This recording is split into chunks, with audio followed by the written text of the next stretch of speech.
네, 학생 여러분 안녕하십니까. 한국 근현대사 특강 제 11강입니다. 자, 우리가 이제 10강까지 다 공부했고요. 우리 11강에서는 우리 교과서 263페이지, 바로 1930년대 이후인 바로 일제의 민족 말살 정책을 추진하다를 한번 보도록 하겠습니다. 우리 지난 시간까지 일본 한일 합방 이후 일본의 10년대 통치 방식이 무단 통치, 그 다음 20년대 통치 방식인 바로 문화 통치를 거쳐서 30년대 특징 짓는 바로 민족 말살 정책을 추진하다 내용까지 왔습니다. 이제 자, 우리 1930년대 일제 민족 말살 정책 추진 바로 배경이라고 한다는 것은 우리 잘 아시겠지만 우리 1910년대는 바로 무단 통치, 바로 일본이 우리를 다스리면서 결국은 이제 직접적으로 통치를 한 거고요. 20년대 때는 이제 3.1운동 이후에 약간 충격을 받고 정신개조 뭐 이런 쪽으로 좀 바꿔 나갔고요. 이제 30년대 되면 일본이 이제 본격적으로 만주라든지 중국 본토 아시아적으로 진출할 시기입니다. 자, 이렇게 진출을 하게 됨에 따라서 당연히 조선 내에서 뭐 각종 인적, 물적 자원들을 더 끌어다가 써야 되게 되겠지요. 그리고 이 조선 사람들까지도 이제 군대를 통해서 전쟁터에 내보내야 되는데 바로 전쟁터에 총을 줘서 내보내려면 당연히 이 총을 들고 일본인들을 향해서 안 쏘게 하려면 당연히 조선인을 일본인화해야 된다는 겁니다. 그래서 이제 내세웠던 게 바로 일제의 민족 말살 정책, 이제 조선이라고 하는 나라를 아예 없애버리고 조선이라는 게 없이 그냥 일본인화 하겠다는 것입니다. 이때 나오는 키워드가 바로 내선 일체 뭐 이런 개념들이 있는데요. 이 각각 시대별 키워드들을 잘 보시면서 내용을 한번 정리를 해보도록 하겠습니다. 그렇다면 교과서 263페이지부터 보도록 하겠습니다. 자, 일제 민족 말살 통치 시기입니다. 자, 일제 민족 말살 통치 보겠습니다. 자, 전시체제와 한국 신민화 정책이라고 되어 있습니다. 자, 일본은 군부가 주도하고 있는 파시즘 체제로 이행하기 위해서 바로 중일전쟁을 일으키고 37년, 41년엔 태평양 전쟁을 도발하였다. 바로 중일전쟁이 발발하자 이때 당시 일본 총독 미나미 총독이라고 합니다. 바로 조선인과 일본인은 하나라고 하는 내선 일체를 내세우면서 조선인의 한국 신민화 정책을 추진하였다. 바로 이 뜻은 조선인을 일본 제국의 신민으로 만든다는 것. 곧 조선인들의 민족의식을 철저히 말살하는 것을 목표로 삼고 있었다. 자, 오른쪽으로 가보면 내선일체에 대한 설명이 나와 있습니다. 같이 한번 보도록 하겠습니다. 자, 내선일체는 일본과 조선이 한몸이라는 뜻으로 내는 일본, 선은 조선을 가리킨다. 일제는 내선일체를 강조함으로써 조선인의 민족의식을 잠재우고 일본 정신을 주입하려 하였다. 뭐 쉽게 말해서 바로 내선일체를 통해서 조선인을 일본인과 똑같이 대우하겠다는 뜻이 아니라 바로 조선인을 일본인화 하겠다. 이제는 뭐 복종 수준이 아니라 아예 일본인으로 정신을 개조를 해버리겠다. 천황에 대해서 충성하는 일본인으로 만들어버리겠다. 이게 바로 내선일체입니다. 바로 30년대 이후 키워드 내선일체 잘 봐두기 바랍니다. 자, 그 밑에 한번 보도록 하겠습니다. 일제는 중일전쟁 이후에 조선을 이제 전시동원 체제로 재편하였다. 우리 동원이라고 하는 말 알죠? 바로 뭘 이렇게 뭐 모아서 이렇게 뭐 차출한다 이런 뜻인데 바로 인적 물적 자원을 동원하기 위해서 바로 정신개조에 제일 먼저 나서게 됩니다. 그래서 나오는 게 바로 여기 나옵니다. 총독부는 조선인의 사상을 철저히 통제하고 일제의 침략 정책에 협력하기 위해서 국민정신총동원 연맹을 만들었다 되어 있습니다. 뭐 쉽게 말해서 뭐 정신 사상 통제라고 한다는 것은 바로 여기 말해서 통제할 만한 사상이 뭐가 있을까요? 일본 입장에서. 바로 조선인들의 민족의식을 자극시키고 독립정신을 고취하는 바로 이런 내용이 되겠죠. 바로 일본에 대해서 굴복하지 말고 저항하자. 바로 이러한 사상을 통제하기 위해서 바로 국민정신총동원연맹을 만들어서 실제로는 뭐 지금 북한에서도 그 이야기 나오고 있지만 바로 철저하게 감시하게 되는 겁니다. 모든 조선인은 애국반에 소속이 되어서 일상생활 모든 면에서 통제와 감시를 받고 세뇌 작업에 시달리게 되었다. 네. 자, 이렇게 정신개조 일단 나서게 되고요. 그 다음 매월 1일 애국일로 정하여 의식을 한다. 바로 이 정신개조의 가장 좋은 점들이 바로 이런 것 좀 뭐 우리 종교에 비유하면 좀 그렇긴 하지만 바로 상징되는 것들을 이제 내세워서 그것에 대해서 충성을 맹세하고 바로 이런 것들이 될 텐데요. 바로 국기개양, 여기서만 국기는 일본기가 되겠죠. 일장기. 그다음 신사참배.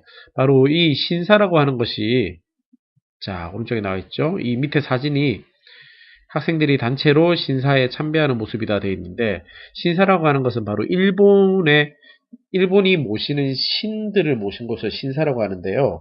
일본이 모신 신이라고 하는 것은 우리의 신하고 개념이 다릅니다. 이 사람들은 일본을 위해서 뭐 싸우다가 죽은 장군, 이런 사람들도 다 신으로 모시고 있습니다. 뭐 대표적으로 우리 임진왜란 때 우리나라 서들어왔던 토요토미 히데요시나 뭐 이런 사람도 다 되겠죠. 바로 이 신사 참배를 강요한다는 것은 바로 종교적으로 뭐 이런 아예 일본에 대한 충성을 종교적으로 만들겠다 이겁니다. 이 신사 참배하니까 여러분 학생 여러분이 우리 시사적으로 좀 알아둬야 될 것이 바로 우리 신사 중에서 도쿄에 있는 바로 우리 일본 바로 우리나라를 쳐들어오고 2차 대전을 일으켰던 바로 우리 세계 시민들 입장에서 보면 전쟁을 일으킨 범죄인들이 되겠죠. 바로 전범들을 일본 사람들이 이제 자기 나라를 위해서 싸웠던 뭐 장군이라 해서 모시고 있는데, 바로 대표적으로 야스쿠니 신사라고 있습니다. 이 야스쿠니 신사에 대해서 바로 일본의 우익 정치인들이 뭐 가서 이제 참배를 하고 뭐 이런 이웃 나라들과 바로 그 야스쿠니 신사에 대해서 막 갈등을 하고 이런 내용이 나오고 있습니다. 자, 궁성요배라는 것은 뭐 우리 이슬람교 신자들이 매 똑같은 시간이 되면 바로 이슬람의 성지인 메카 쪽을 향해서 절하는 것과 비슷한 것입니다. 바로 일정한 시간이 되면 일본의 천황이 살고 있는 도쿄 천황이 있는 궁성 쪽을 향해서 뭐 절을 한다 이겁니다. 그다음 한국 신민의 서사, 바로 뭐 우리는 일본 천황의 충성스런 신하로서 뭐 충성을 다하겠다 이런 것을 이제 외우게 하는 겁니다. 그 다음 일본어의 상용, 바로 조선어 사용을 철저하게 탄압을 했고 근로봉사 일을 시킵니다. 특히 전국 모든 면에 신사를 세우고 바로 봉안전을 세워서 참배를 하게 했다.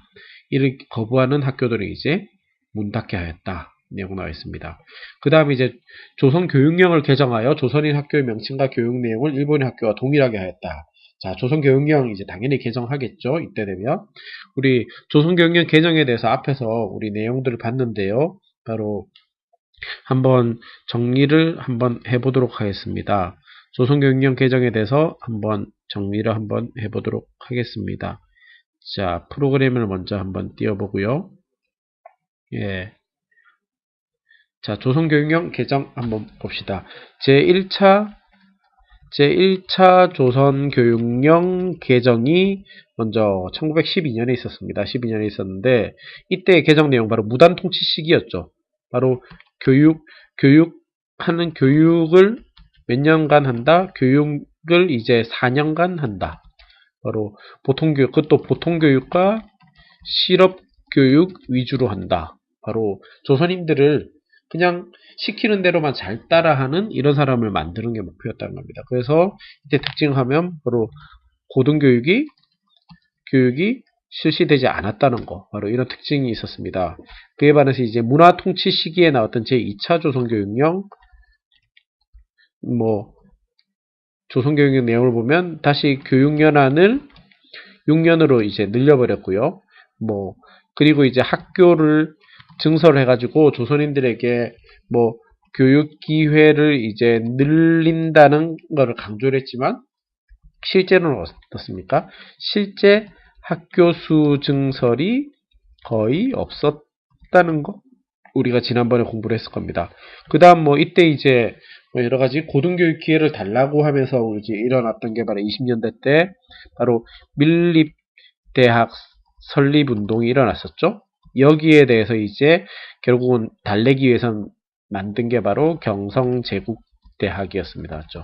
하지만 실제로는 소수의 친일파 및 바로 일본인들 자녀 위주로만 다녔다는 거. 그래서 교육 기회가 거의 없었다는 겁니다. 자, 이렇게 내용을 정리해봤고요. 이제 30년대 이후 나오는 바로 조선교육령 개정입니다. 바로 내용을 보시면 조선인 학교의 명칭과 교육 내용을 일본인 학교와 드디어 동일하게 한다. 그리고 학교에서 학생들이 조선어 사용하는 것을 일체 금지하게 하였다. 이런 주요 내용들이 나와 있습니다. 다음 페이지로 한번 넘어가 보도록 하겠습니다. 자, 이러한 주요한 내용이 나와 있고요. 자, 그 다음에 이제 독립운동가들에 대해서 탄압을 심화해야 되겠지요. 바로 조선사상범 보호관찰령을 공포해가지고 독립운동가, 민족주의자, 사회주의자들을 특히 탄압을 하였다. 그래서 사상보국연맹 조직하였다. 1941년에 조선사상법 예방구금령에서 경찰이 언제라도 법과 상관없이 잡아가둘 수 있다. 그 다음 특히 태평양전쟁 발발 이후에는 언론, 출판, 집회, 결사의 자유를 철저하게 단속하였다. 특히 결사는 허가제로 하였다는 거 알 수 있습니다. 이것도 우리 1910년대 때는 당연히 안 되던 게 20년대 문화 통치하면서 조금 풀어졌죠. 네, 그러면서 이제 한글 신문도 만들어졌죠. 우리 잘 아는 바로 조선일보와 동아일보. 근데 이때 되면 이제 언론의 자유가 제한돼서 40년대에는 동아일보와 조선일보가 드디어 이제 폐간되게 됩니다. 이때. 네, 다시 폐간이 되고요. 바로 전쟁에 대해서 비판하는 글을 하는 경우는 당연히 이제 군사재판에 넘기게 되고 이렇게 됐습니다. 자, 이 1930년대, 40년대 민족 말살 통치 시기를 특징 짓는 키워드가 앞에 나와 있는 내선일체라고 하는 것과 그래서 두 번째가 바로 이 창씨개명입니다. 창씨개명. 바로 뭐냐? 일제는 조선인들의 민족성을 말살하기 위해서 창씨개명을 했다. 바로 무슨 말이냐? 성씨를 새로이 창조하고 이름을 바꾼다는 겁니다.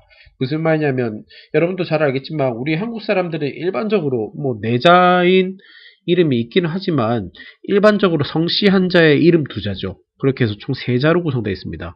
근데 일본 사람들은 한자 4자로 구성되어 있습니다. 성씨 2자, 이름 2자입니다.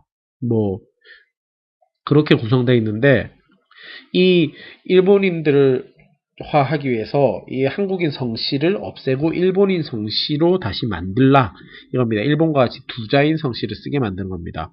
그래서 1940년 2월에 이걸 시행했는데 6개월 안에 씨를 다시 만들어라. 이름을 일본풍으로 바꾸어라. 맞죠? 예. 자신의 성과 이름까지도 일본식으로 바꿔야 된다. 뭐 일본식으로 이제 바꾸겠다. 뭐 이 내용이겠죠. 일본 일왕에 대한 충성을 하여라. 바로 창씨를 뭐 무조건 하도록 이렇게 장려를 하게 됩니다. 그래서 6개월 만에 80%까지 이제 창씨를 하게 되고요. 막 강제로 했는데 밑에 내용이 나와 있는 것처럼 창씨하지 않은 사람에 대해서는 뭐 배급도 하지 않고 기차표도 팔지 않고 바로 이렇게 불이익을 줬다는 겁니다. 뭐 하지만 이 창씨 개명에 대해서 일본 사람들도 오히려 기분을 나빠했답니다. 왜냐? 뭐 자기 입장에서 보면 바로 식민지 주민이라고 할 수 있는 이 바로 조선 사람들이 자기들과 똑같은 이름을 달고 다닌다 이런 생각에서 싫어했다는 건데 아무튼 이때 이제 창씨 개명을 해가지고 뭐 사람들 이름이 뭐 스즈키 뭐 아키코 뭐 이런 식으로 다 이제 바꾸게 됩니다. 예, 안타까운 역사가 되겠죠. 바로 민족 말살 통치 시기 되겠습니다. 자, 여기까지 이제 일제 1930년대 이후 민족 말살 통치 시기에 대해서 우리가 쫙 봤는데 한번 우리 글을 통해서 필기를 통해서 다시 한번 정리를 한번 해보도록 하겠습니다. 일제 1930년대 이후 민족 말살 통치 시기에 대해서 한번 정리를 한번 해보도록 하겠습니다. 첫 번째 특징적인 게 바로 뭐 일단 배경이라 보면요. 바로 일본의 침략 전쟁 확대가 되겠죠. 바로 만주 사변 일으키고요. 그 다음에 태평양 전쟁 일으키고 하면서 이제 전체 국민들을 다 동원해야 될 필요가 생겼다는 거. 예. 이 실상은 이제 뭐냐. 뭐 이렇게 한 목적이라고 한다는 것은 바로 전쟁에 필요한 인적인 물적인 자원 수탈을 위해서다. 바로 뭐 뺏어가는 게 아니라 대일본 제국의 뭐 충성스러운 신민으로서 전쟁에 참여하는 거다. 바로 이런 의식을 심어주기 위한 것이었다는 겁니다. 그래서 이 방침을 보면 뭐 키워드라고 할 수 있겠지만 내선일체라는 거 이야기할 수 있습니다. 그렇게 해서 결국은 맞죠? 예, 조선 뭐 한국 민족의 문화나 역사를 말살해가지고 바로 예, 일본의 신민으로 바꾸려 했다는 거 바로 이 내용이 되겠습니다. 그래서 정책을 보면 뭐 주요 정책들 보면 우리 뭐 살펴보면요. 주요 정책에서 한번 살펴보면 예, 첫 번째로 한국 신민의 서사암송이라든지 신사참배, 궁성요배 뭐 이런 거 있었고요. 우리말과 역사 교육 금지 뭐 이런 내용이 있습니다. 그 다음으로는 보면 뭐 창씨개명 내용도 나와 있고요. 그 다음에 조선일보와 동아일보 폐간, 그 다음에 잘 알겠지만 뭐 언론, 출판, 집회, 결사의 자유를 제한하게 되는 거. 이렇게 이제 정리를 해볼 수가 있습니다. 1930년대 이후 민족말살 통치 시기, 얼핏 보면 10년대 무단 통치 시기와 좀 비슷하다고 볼 수는 있겠지만, 그때는 이제 뭔가 우리나라를 통치하기 위한 방식 뭐 생각이었다면, 이때는 이제 확실히 뭐 일본도 이제 조금은 다급해진 겁니다. 그래서 완전히 개조시켜서 전쟁에 다 참여를 시키기 위한 이런 특별한 목적이 있었다는, 이렇게 보시면 되겠습니다. 뭐, 참고로 한국 신민의 서사 학생용에 대해서 뭐 간단하게 내용을 보시면, 제1조가 나는 대일본 제국의 신민이다. 제2조가 나는 마음을 합해 천황폐하께 충의를 다한다. 3조가 나는 인고 단련하여 훌륭하고 강한 국민이 된다. 바로 전쟁에 나가서 일본 천황을 위해서 싸워서 이길 수 있는 국민을 만든다. 이런 내용이 되겠습니다. 자, 여기까지 해서 우리 이제 일본의 1930년대 바로 정치적인 내용 봤고요. 이제 경제적인 수탈에 대해서 다음 페이지부터 한번 또 보도록 하겠습니다. 바로 다음 페이지 265페이지로 한번 가보도록 하겠습니다. 침략 전쟁의 모든 자원을 동원하다 되어 있습니다. 자, 내용 한번 보도록 하겠습니다. 이제 물적 자원의 약탈입니다. 자, 1934년도 쌀 산미 증식 계획이 중단되었으나 뭐 쌀이 좀 잘 재배했다는 거죠. 예, 그렇지만 다시 전쟁에서는 이제 쌀이 필요하니까 미국 증산 계획을 세웠다. 하지만 뭐 가뭄으로 인해서 결국 쌀이 점점 더 생산량이 줄어드니까 시장 유통을 금지시키고 미국 확보를 위한 바로 공출제가 실시되었다. 공출제 별표집니다. 공출제. 자, 공출제라고 하는 내용 한번 봅시다. 자, 공출제가 무슨 말이냐? 식량 배급조합이 싼 가격에 강제로 미국을 사들이는 것이다. 강제로 미국을 사들인다. 누가? 식량 배급조합. 이 식량 배급조합은 누구? 바로 총독부의 지시를 총독부한 일본의 지시를 받은 게 되겠죠. 자, 그렇다면 무슨 말이냐 하면 간단하게 정리해서 농민들이 자신들이 재배한 쌀조차도 자기 마음대로 판매하지 못하는 겁니다. 왜? 총독부가 뺏어갈 거니까 강제로. 그렇지만 그 가격을 또 제대로 주느냐? 그것도 아니라는 거죠. 예. 그래서 농민들은 자신들이 쌀을 재배해 놓고는 오히려 자신들이 먹을 게 부족해지는 이런 사태가 발생하게 되는 겁니다. 자, 이게 바로 공출제라고 할 수 있습니다.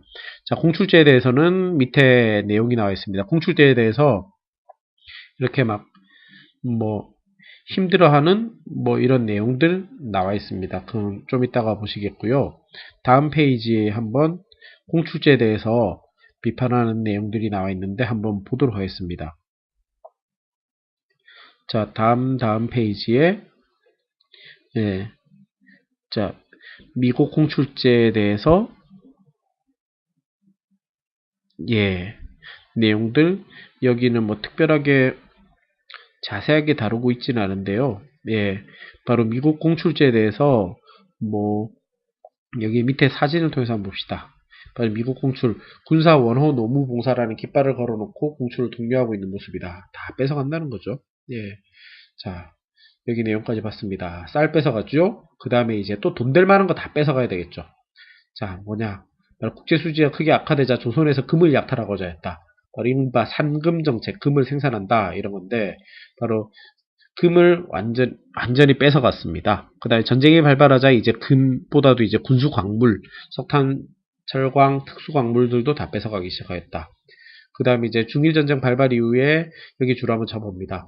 대륙 침략의 병참 기지로서 조선의 역할이 중요하다고 보고 이와 관련한 군수공을 요청하였다. 병참 기지 바로 일본은 섬나라니까 바로 만주나 중국 본토를 이렇게 뭐 물자라든지 이런 거 실어 나르기에 좀 배를 한 번 더 거쳐야 되죠. 그래서 조선에서 특히 북한 지방에 이러한 공장들을 만들어서 무기나 뭐 이런 것을 생산해서 바로바로 열차편을 통해서 중국 본토를 실어 나르고자 이런 거였습니다. 그래서 이때부터 이제 본격적으로 군수공업을 육성하고자 했다. 대표적으로 뭐 석유, 기계, 자동차, 철도, 선박, 항공기 뭐 이런 내용이 있겠습니다. 자, 다음 페이지 가보도록 하겠습니다. 자, 뭐 이때 결국 이런 제철소 뭐 이런 내용을 많이 만들게 됩니다. 이때 뭐 제철소로는 뭐 저기 충청도 장항 지방에 만들어지기도 하고요. 뭐 이렇게 많이 만들어졌습니다.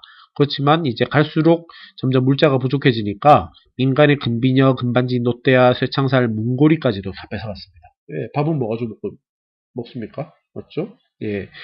자, 그렇지만 결국은 이제 농민들도 이제 힘들어지고요.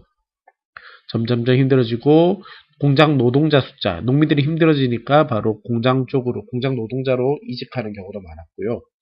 하지만 노동자들도 뭐 편했느냐, 그것도 아니고 일을 많이 했다는 겁니다. 예. 자, 이제 본격적으로 이제 군인으로서 이제 동원하는 내용도 나옵니다. 중일전쟁 시작되니까 조선인들을 전시에 동원하기 위해서 조선인 지원병 제도를 만들었다. 뭐 실제로는 지원이 아니라 거의 강제 동원이었죠. 예. 그리고 이제 39년에 일본 본토에서 국민징용령 반포하고 조선에서도 이제 바로 병사들을 모집해 갔다는 겁니다. 바로 대규모 국민 동원 계획을 수립하였다 해서 이제 조선인들을 끌고 가기 시작하고 특히나 학도병까지도 이제 많이 끌고 갔다고 이제 알려져 있습니다. 자, 내용 나오네요. 43년도 학도지원병 제도. 바로 뭐 다 끌고 갔습니다. 그래서 한 2만여 명 가까이가 이제 뺏어 끌려갔고요. 그 다음에 뭐 여자들 같은 경우는 왔죠. 여자 정신 근로령을 공포해서 바로 뭐 여러 가지 노동자로 뭐 일본의 공장이나 탄광 등에 끌려가서 많은 노동을 했는데 특히나 여기서 이제 우리 아픈 역사 중에 하나가 바로 종군 위안부 문제가 되어 있습니다. 아직도 해결되지 않고 있는데요. 뭐 일본군 위안부로 끌려가서 바로 일본군의 성적인 놀이개 역할을 했다는 겁니다. 그래서 근데 아직도 일본이 이 사실에 대해서 자신들이 한 것이 아니라고 바로 조선인들이 스스로 돈 벌기 위해서 온 것이라고 이렇게 주장을 하면서 바로 전 세계로부터 각종 비난을 받고 있지만 꿋꿋하게 버티고 있습니다. 대단합니다. 맞죠? 예. 뭐 일본군 위안부 문제에 대해서는 아직도 뭐 해결이 안 됐습니다. 맞죠? 예. 뭐 내용이 나오고 있습니다. 뭐 유엔에서도 뭐 일본 정부에 대해서 해결을 하라 했지만 결국은 뭐 일본 정부가 뭐 여러 가지 뭐 발표는 했지만 그 뒤에 정권이 바뀌니까 다시 뭐 이러한 내용은 없었다 이렇게 주장을 하고 있습니다. 자, 경제적인 수탈에 대해서도 우리가 다시 한번 정리를 한번 해보도록 하겠습니다. 1930년대에 바로 앞에서 이제 정치적인 수탈을 했고요. 바로 경제적인 1930년대 이후 경제 수탈 내용에 대해서도 한번 정리를 한번 해보도록 하겠습니다. 바로 배경이라고 한다면 당연히 위에와 똑같습니다. 바로 경제 공황이 발생을 했고요. 세계적으로. 그 다음에 일본의 대륙 침략에 따라서 뭐 여러 가지 물자가 많이 필요했다는 겁니다. 네. 자, 그렇게 해서 뭐 정책들 중에서 바로 뭐 여기 교과서에는 안 나왔지만 앞에서 나왔지만 바로 남면 북양 정책이 대표적으로 있습니다. 바로 남쪽에는 바로 면화 재배하고 북쪽에는 양을 뭐 기른다. 이렇게 해서 이제 물자를 만들었다. 이런 내용도 있고요. 그 다음에 병참기지화 정책이라고 해서 이제 전쟁에 필요한 물자들을 이제 직접 만드는 공장을 만들기 시작했습니다. 바로 공업화 정책을 지했는데요. 바로 군수품 생산에 필요한 중화학공업을 광공업에 집중하기 시작했다는 겁니다. 네. 그 다음에 뭐 인적 물적 자원 수탈에 대해서 보시면 뭐 물자 약탈에 대해서는 뭐 잘 아시겠지만 뭐 산미증식 계획을 다시 재실시했고요. 네. 그다음 식량 배급, 그다음에 공출제 실시 요거 잘 봐두라고 했습니다. 공출제 실시 바로 쌀을 함부로 판매할 수 없고 농민들이 할지라도 자신이 재배한 쌀에 대해서 강제로 이렇게 다 뺏어갔다. 이게 바로 공출제라고 이야기를 했습니다. 자, 물자의 쌀 공출제 실시. 그 다음 뭐 여러 가지 또 여기에 더해서 보시면 뭐 여러 가지 각종 물자, 전쟁 물자를 수탈해 나갔다. 그래서 문고리까지도 빼갔다. 이런 내용 봤습니다. 그 다음에 인력 강제 동원에 대해서 바로 병력 동원이 있고요. 바로 전쟁터에 이제 각종 지원병제, 바로 지원병제, 학도병, 뭐 이런 게, 뭐 그 다음에 징병제, 뭐 거의 다 데려갔다 보시면 되겠고요. 그 다음에 병력 동원, 그 다음에 인력 동원이라고 한다면 이러한 전쟁 물자를 생산하는 각종 뭐 공장 등에 강제 동원했다는 거. 그 다음에 여자들까지도 동원했다. 여자 정신 근로령 해가지고 맞죠? 군수공장 등에 종사하도록 이렇게 했습니다. 그 다음 마지막으로 바로 일본군 위안부 문제가 있겠죠? 위안부 문제 있습니다. 강제 동원해서 반인륜적인 범죄를 저질렀다. 이렇게 보시면 되겠습니다. 1930년대 바로 우리 이번 시간에 쭉 정리를 해 봤는데요. 바로 이 인적 수탈과 뭐 물적 수탈, 이 경제 수탈 내용도 봤고, 그 다음에 앞에 이제 정치적인 내용도 봤고요. 이 배경들과 이 내용들, 뭐 실시한 것들 보면 이제 못할 짓을 많이 한 거죠. 결국은 이렇게 되다가 1945년 8월 15일에 결국은 일본 천황의 항복선언으로 이러한 것들이 이제 다 끝나게 되는 겁니다.